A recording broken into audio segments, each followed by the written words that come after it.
How's it going, Laser Bruces? I'm Bobby Sixkilla and welcome back to The Letter. We are now playing as Hannah. We're looking at everything through Hannah's perspective, and we are back to the sort of beginning of the story again, but from her perspective. Which should be interesting, if nothing else, even if she's not as likable as Isabella is, but whatever. Luke is dressed to the nines, as he usually is, and he looks ready for whatever the day will throw at him. His butler and valet wait at his side, just in case he isn't as ready as he looks. Oh sure, that's normal. What is confusing me is the fact that he's on his way out of the penthouse, considering we won't have anywhere to go until much later. Where are you going? I am to attend the Triad Autumn Tasting. I do believe I informed you of this 2 weeks ago. Don't eat people from the Triad, come on. Yes. And might I remind you that I had stricken that off your schedule? Because 1, the doctor told you to stop consuming so much alcohol. And 2, I informed you a few days ago about the open house we are going to attend in its place. He looks like he's about 17. I'm sure he can handle his alcohol. I've even found this marvelous interior designer, Mary Ann McCullough. It's a 3.5-hour drive to Cardiff.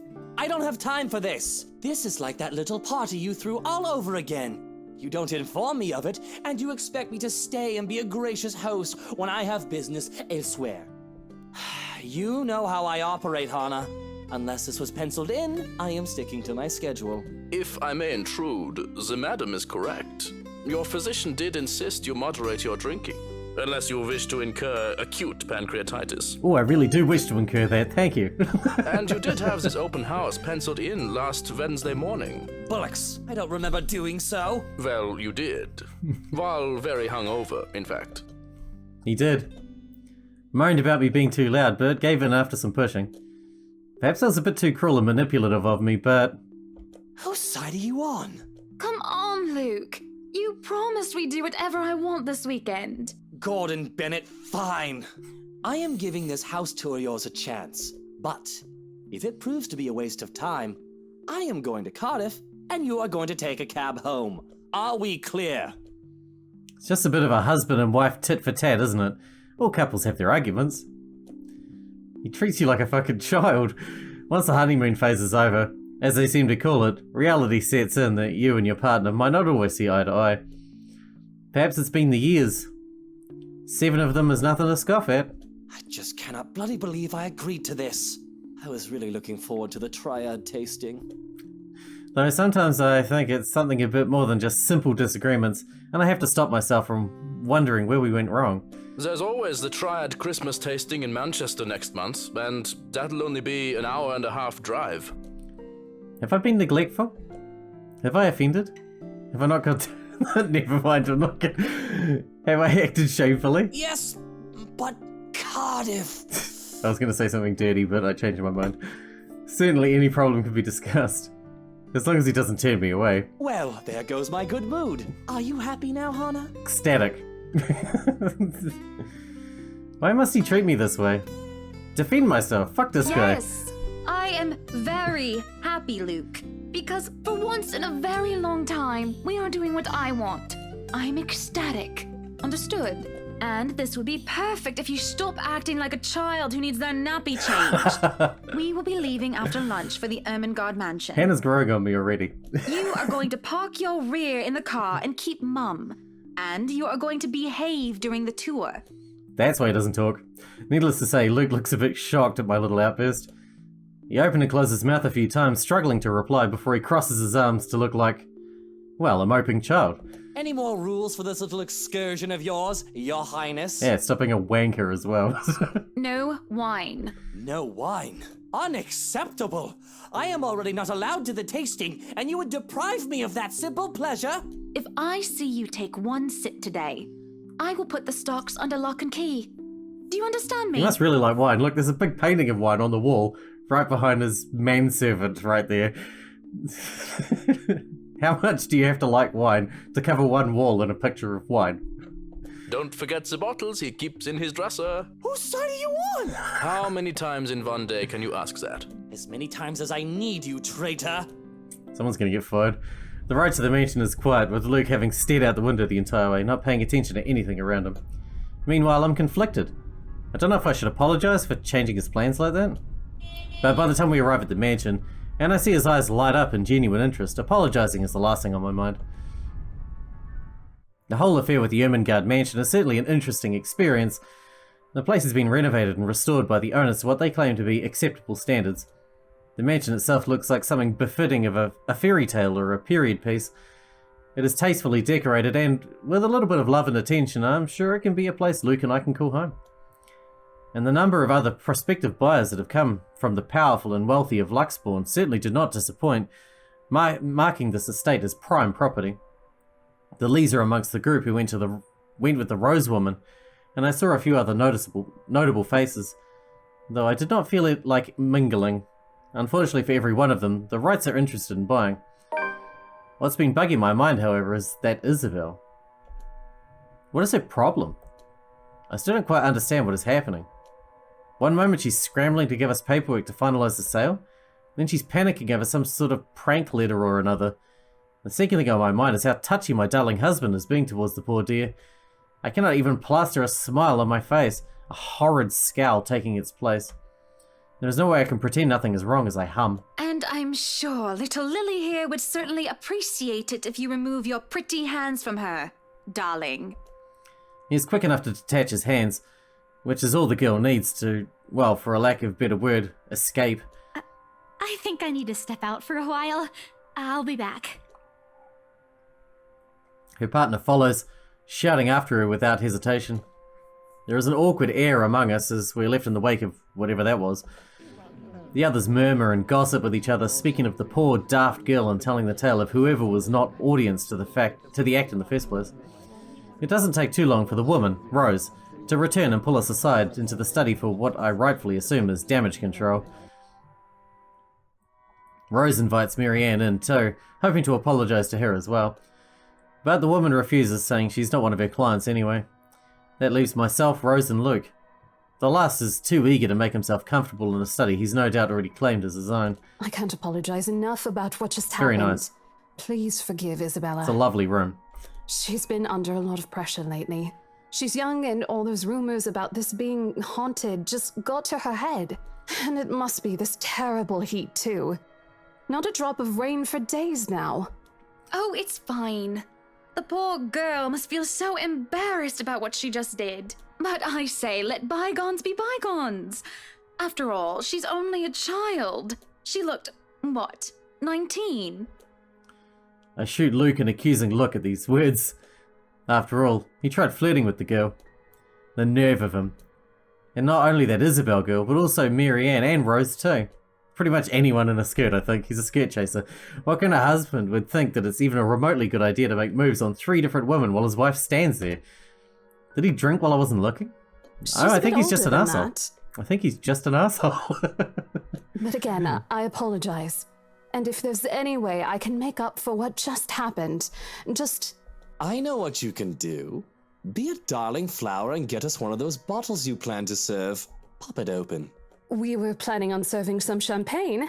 I can get that. That would be lovely. Much obliged. Do you want a glass as well, Ms. Wright? Oh no, I'm fine. I really shouldn't be drinking right now. And Luke shouldn't be either.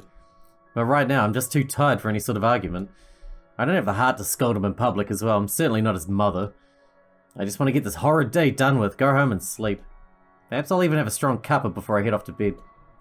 Yes, that sounds nice. When Rose comes back with the champagne, I beckon her over. As I've told her partner before, I have every intent of acquiring this house. I might as well, even if I'm having second thoughts about getting it for Luke. The moment we, the Wrights, had expressed interest in this place, we've had eyes set on us. If we don't buy it, we might as well be signaling to the busybodies gossip about how we may or may not have lost our fortune, regardless of if the fact is false. Imagine, image is everything when dealing with these people. These are the unspoken rules for people such as ourselves. Sounds really dumb. And besides, I really did like the place. Why, everything here is absolutely wonderful. Well, except for this ugly painting in the study. Oh, there's a painting of her. Cool. It looks like a bad fake of an Edvard Munch painting. Here's the deal. I'm willing to pay 10% higher than your listing price. If anyone tries to outbid us, just add another 5%. I doubt anyone can, of course. Or, you know what? Just add 15% to the listing price, and we can sign all the paperwork now. I guess, if that's what you want. That won't be any trouble. I don't have all the papers now. Didn't think this would be a quick sell. I'll have copies sent to you so you can look over them. And if you'd still like to finish the rest of the tour with Isabella's group, you're more than welcome to. No, I think we're good here. We'd appreciate a private tour of the place a lot more, I think. All right. Should I let Marianne in, then? Marianne? Oh, right, she's been waiting outside the study this whole time, hasn't she? I'll need to have a bit of a chat with her to move this little mansion project forward. Please do. There's a look of apprehension when the other woman enters the study. Yet, like a professional, I see the moment when she steels herself and masks her worry. Admirable. We have this project then? Of course. Will you be needing anything from us? Having the floor plans would be a great start, just so that I can look at them beforehand. And if you could tell me when you're available for a meeting so that I can include it in my calendar? Oh, is a meeting really all that necessary, Marianne? I guess we can send Johans to help you out. You two can start by getting rid of this ugly painting. A hush falls upon the room at my request, What painting? and lo and behold, the painting is gone. In its place, a mirror stands, which leaves me to look at my own confused expression. Odd. Well, no matter. Back to the topic at hand. Marianne, dear, we are simply far too busy to meet up. Or perhaps maybe I should free up my schedule, not be a jerk. How busy can we possibly be? What do we need to do? We're just rich people being rich. That's our job. But I guess we can free up a day to meet with you. I don't really need another Maudlin Monday reading about Maury anyway. The book club can function without me for one day. What time shall we be seeing each other? How does lunch sound? What do rich people do every day? I don't understand. Besides, my house is a higher priority over book club. Why, we can hold the next meeting in this place. Surely the beauty and grandeur of it will inspire spirited and lively debates about whether modern-day writers could match up to the classics. I might as well clear up the rest of my week to handle whatever affairs buying this mansion requires of me. That would be the responsible thing to do, absolutely. Any social activity can be put off until the Ermengarde, or rather the Wright Mansion's great debut. I'll have my fill of great parties and gatherings, especially when I organise them myself. That sounds good. Although, with a project of this scope, we might need most of the day to tackle your concerns. A more thorough inspection of the place is also preferable. Breakfast then. It's a date. It's really not. All right. Monday.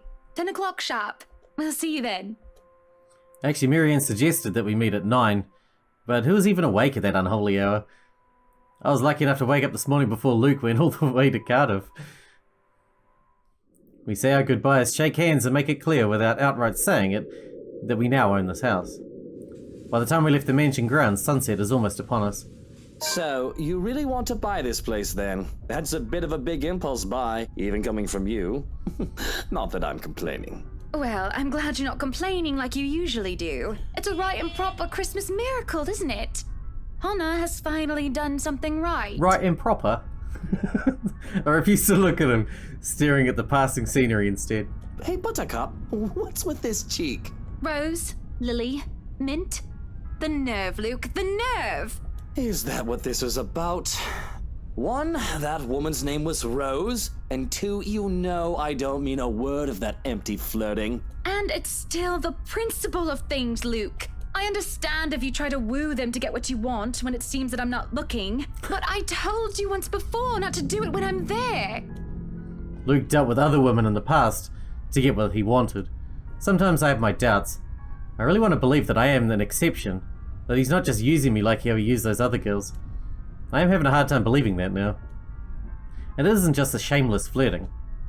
There's something about that Marianne woman, as if Luke is familiar with her. Yeah, I got that impression as well. As much as it shames me, it makes jealousy rear its ugly head. I am, suffice to say, ticked off. Really? I forfeit my trip to Cardiff for this, and you're still not happy. Oh, trust me, Luke. I am very happy. Very happy that, for once, we are doing something that I want. This relationship is terrible. Can you not see the smile on my face? No. Really not. Why are your eyes red? You look like you're turning into a monster lady. Please don't start. It is only when I let loose these words that the truth hits me like a slap in the face. And by the looks of it, it seems to have had the same effect on my dear darling husband. It's always been Luke wants to do this, Luke wants to do that, hasn't it? I don't even remember the last trip we went to, which was of my own choosing, without needing to get the man's approval. On the other hand, I was pulled along to every single expedition he wished to tackle, and I never objected. The rest of the ride home is spent ignoring each other, pretending the other didn't exist. Arriving at our penthouse, my first order of business is to get into bed. Forget a hot bath and forget the tea, I just want to bury myself in the blankets and forget everything in my slumber. It seems that Luke has the same idea in mind, as he tags along behind me. But this is something I'll not allow the moment I pass through the door. Out. What the bloody hell, woman? This is my bedroom too! Luke stands flabbergasted as I deny him entry to our chambers. He sounded like he was going to cry. I kind of feel bad for him now. His pillows lie on the cold, tiled floor, away from the warmth of our soft down bed, and my gaze promises him the same fate if he doesn't budge on this matter. Don't even try to argue, because I am very cross with you, Luke Wright. You can take the second bedroom or the guest room if you wish, but I do not want to see you at all for the rest of the night. Johans! Our butler wanders over, a curious expression on his face. He doesn't quite hurry, moving at a relaxed pace no matter how angry his master sounded. No, you are not allowed to sleep in my room, sir. That's not what I mean! Let me talk some sense into her! There is no sense in questioning her right to be angry, sir. So, if I might be excused, I'll go prepare the second bedroom for you. I have to keep a straight face as he stomps away in defeat. Mutiny! This is mutiny! The system is being upturned, and the people are rioting, and everything is left asunder. Asunder! It isn't every day that Luke is rendered speechless by someone he considers inferior, or to yield to another authority without an ulterior motive. His pride just won't allow it. I do keep telling the man to treat his people better. He may throw whatever fit he wants, but he will not be getting his way tonight. Victorious, I celebrate by jumping face first onto our bed. Undignified, yes, but nobody's here to judge me anyway. Right? Nobody's here to tell me what to do. Yet as I succumb to sleep, I can hear them whisper to me. I can hear them whispering. Great, you too, huh? Calling for me. They want me. Need me. They drown me, pull me down and suffocate me in their embrace until I sink to the bottom. A deep abyss awaits, inviting yet foreboding. They're calling to me from in there, aren't they? And I do want to help, I do. But when I try to reach out, something pulls me back like a hook sinking itself into my stomach. And I break through the surface with a gasp. Alone in bed without Luke to hog the covers, I am swathed in cloth and slick with sweat. It takes me a while to untangle myself and kick them all off. Both the bed and I are a right mess by the end of it all, but I'm more than eager to just get up and go out for some fresh air.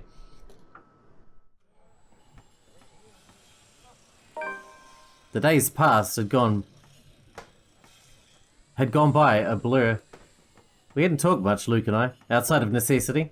In fact, we hardly talked beyond the topic of acquisition of properties. Properties being the mansion, obviously. Everything has been so busy that I haven't talked to anyone outside of business, and it is just so stressing. So one can understand my need for a good chat, preferably over a good meal. There are times when any decent, emotionally healthy, and socially capable person needs a good friend. One who will talk to them without the conversation degrading or turning into an argument. Or barring a nearby friend, I have an interior designer under a confidentiality agreement to listen to me. Hiya! Come on now! You know, friends are hard.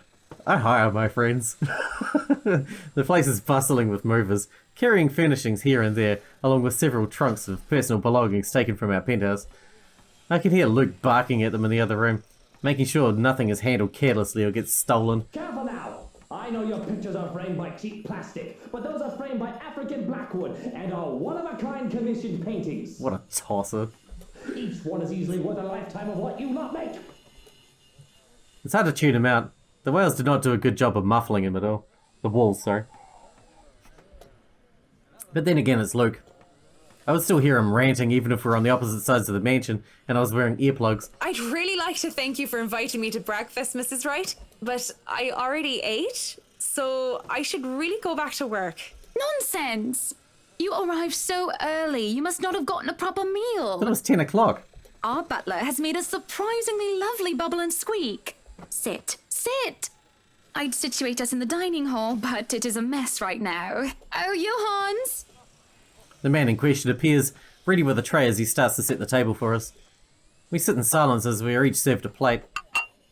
Bubble and squeak topped by a nice poached egg with cherry tomatoes and other garnishes adorning the edges of the plate. A cup and saucer and a teapot with some Earl Grey is placed down for Marianne as I ask for an orange Julius. How are you liking the project? The fuck is an orange Julius? Drop that vase and I'll have your head. I know it's only an 8 million yen vase, but I swear I'll... Well, it's certainly a fun challenge, incorporating the designs of a Jacobean manor and the functionality of a modern household. I have ideas I would like to suggest, by the way, about what to use the second bedroom for. I have been informed of your goddaughter and thought a kid-friendly room might be in order. You read my mind.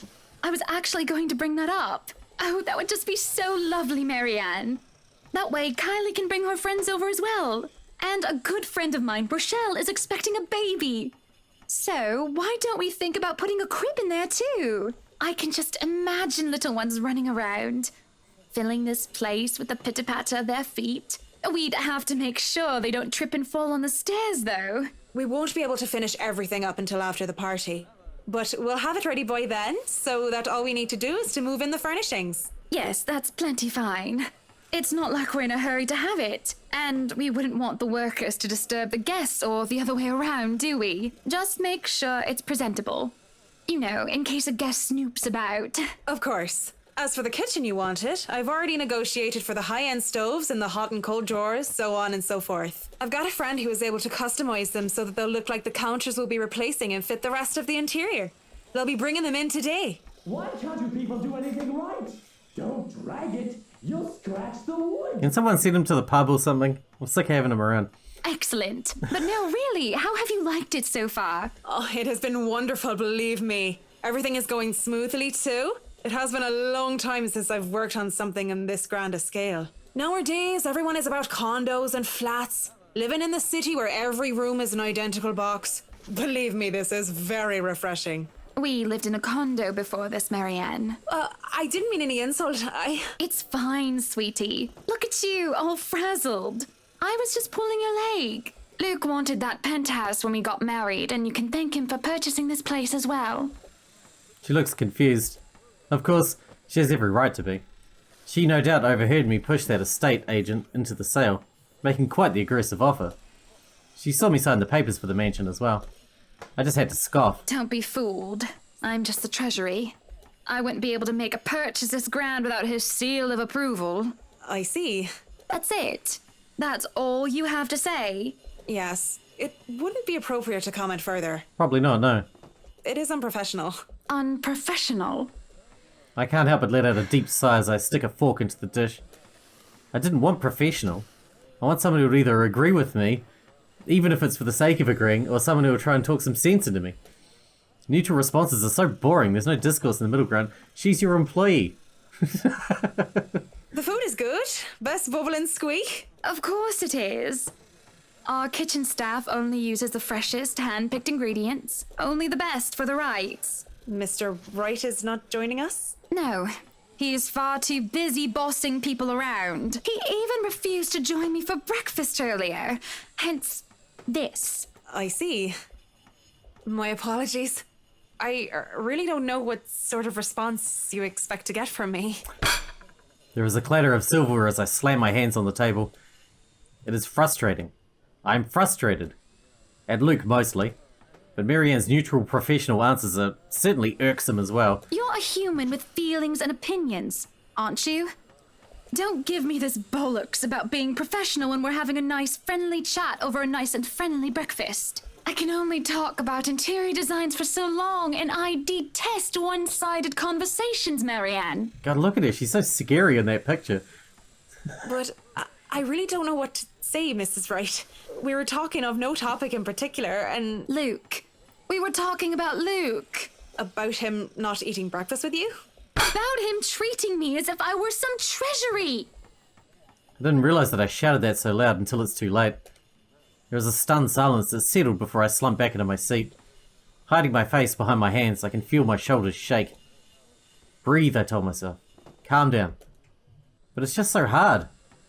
Honestly, sometimes I feel like he doesn't love me anymore. Oh, have I been so blind? Did he ever love me at all? Was our marriage all for the sake of saving his company and his wealth? Because... Because? Did I say all that out loud again? No, this is bad. Unacceptable. It's been rumoured before, the real reason for our engagement, but if anyone were to know this, marriages of necessity to carry on political and financial power used to be a common thing, but the Evans-Wright union is a perfect happily ever after. Was supposed to be. It's true that we first met each other in order to discuss dealings, to make the then failing Wright Enterprises a subsidiary for Evans Incorporated. But I do remember being in love with him, and there were times when he said he loved me back. Even if I'm not sure what the truth is now. Either way, I do not want the Wright name or the Evans name dragged through the mud because of a slip-up. And if Marianne so much talked to this... I'm not going to threaten her, Jesus. Marianne's a good sort, isn't she? So far she's been reasonable and accommodating, even toward Luke's ridiculous request. Actually, she seems hyper-aggressive when we were talking to her with Isabel. I don't really understand why she's so severe all the time. Patient and professional. Did it only extend to business? Or would you be able to understand that things like this are not as simple, not as clean as they're painted to be? Certainly, I can talk to her.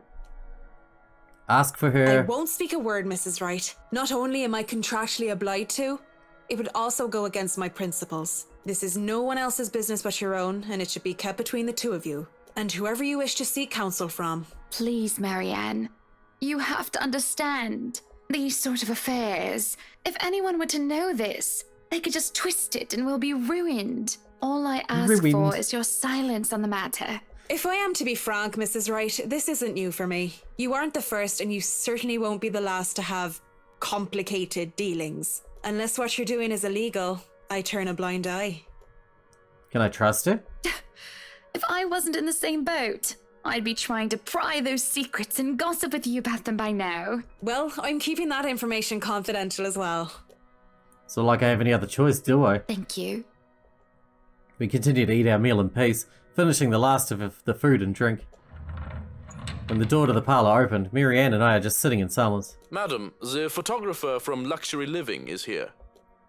I give him nothing but a small nod. This was a wonderful meal, Marianne. You're free to return to your duties. I must excuse myself. It was my pleasure, and thank you for the food as well. Making my way downstairs, I look back to see Marianne give me a nod and a small smile. That certainly put me in lighter spirits. An interview with Luxury Living. It is today, isn't it? Oh yes. Sounds like Squidward's thing. People had caught wind of our new mansion. The very moment we left House Fancy, we left the open house. Luke had boasted that he could acquire the property in no time and allowed a photo shoot for an interior design magazine to be scheduled today. Well, there were complications and it took longer than it usually does for us. Hopefully, I won't have any other unfortunate slip-ups with someone who isn't bound by confidentiality. The mansion grounds had been one of the first things to be fixed up aside from the bedroom. Although it's still a work in progress, it had a promising start and I can already see the flower patches. Luke's favoured daffodils stand out easily, having been transplanted from the pots that used to litter the rooftop of our penthouse. Why, if the moving crew thought that Luke was being hard on them, they certainly didn't see the landscaper on his way out. The man looked like he was ready to faint, and Luke seemed ready to kill him by the end of the discussion.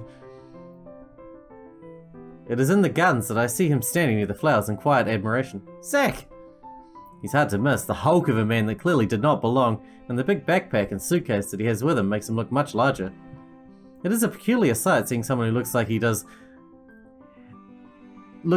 handling little delicate things with such care. He looks up from the gardens and does a double take before a friendly face replaces his serene expression. Miss Wright, yeah? Hi, Zachary Steele here from Luxury Living, ma'am. Hope you weren't waiting too long. But it looks like you're still moving in, huh? Thought for a second there my calendar was wrong and I came here too early. The one and only. Welcome, welcome to Maison de Right. And yes, we've been in the process of moving in as we were delayed. But it won't be a problem. They're just adding a few things here and there, and you should still be able to do your work. Where's the rest of your crew then, Mr. Steele? Zach is fine, please. Mr. Steele makes me feel like I'm a mascot for a cleaning product. Anyway, I'll be your one-man crew for today. Don't worry, been doing this gig for a while now. You must be quite the veteran to handle this on your own. We've had a full crew coming into our penthouse the last time we were covered in your magazine. Veteran? Oh, your words are too kind, Miss Wright. Hannah, if I get to call you Zach, you have my permission to call me Hannah.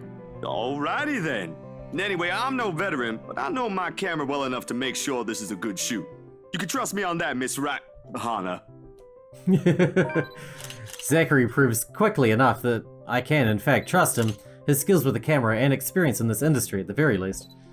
He is kind and courteous, listening and following as I lead him around the house. A really nice fellow, and he treats our household staff well whenever we cross paths with them.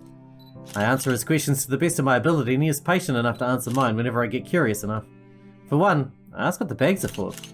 They're quite the magician's toolkit. From inside he procured several items to embellish the interior with. Bowls of fruit, lemons, trays with pepper mills, stacks of cookbooks, cutting boards, and glass canisters filled with colourful nuts and grains are brought in for a kitchen setting. For the bathroom, there are white towels, seashells, and decorative soaps. There are other things as well, too numerous to count, all in that large backpack and suitcase. Tricks of the trade. Softens up a room, makes a place feel more homey, and fills it up with texture. But you guys probably have better stuff I can use for this. No lights. Don't tell me all of these are just props. Well, I've got my tripod here. For things like these, natural light is best. I'll just have to set the shutter speed to a real slow setting, and as long as nobody steps into the shot, it'll look great. Oh, it better.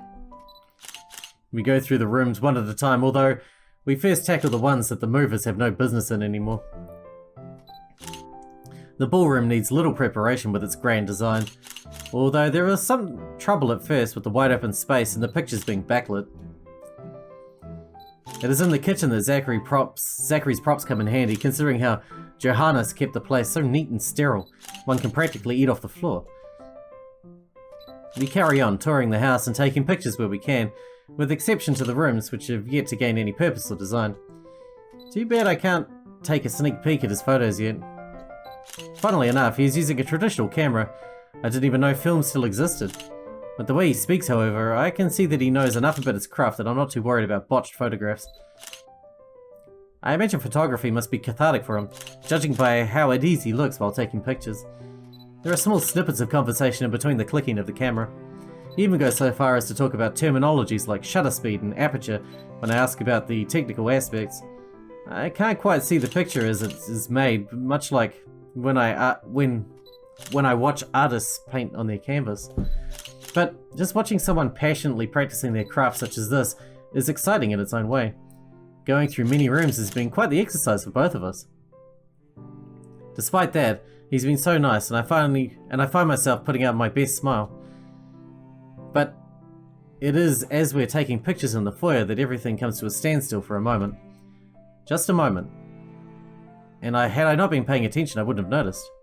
It's merely a split second when Zachary's rhythm is put to a halt. His finger doesn't move to release the shutter. Yet he also doesn't pull the camera away from his face. Gaze still firmly fixed through the viewfinder. His hands shake and there is a light sheen of sweat on his forehead. Zachary? No response. Zach? Is something the matter? Lowering his camera, he blinks and stares at something behind me before shaking his head. Turning around though, I see nothing that could have gotten his attention. Oh no, there's nothing wrong. I just remembered something, that's all.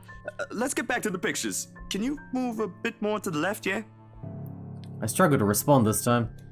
There's a sudden weight on my back and an indescribable tightness around my throat. Everything stops. And everything starts again as I manage to choke out. If you're sure. I don't know what just happened. It was probably just a dizzy spell. I'm fine. And he said he's fine.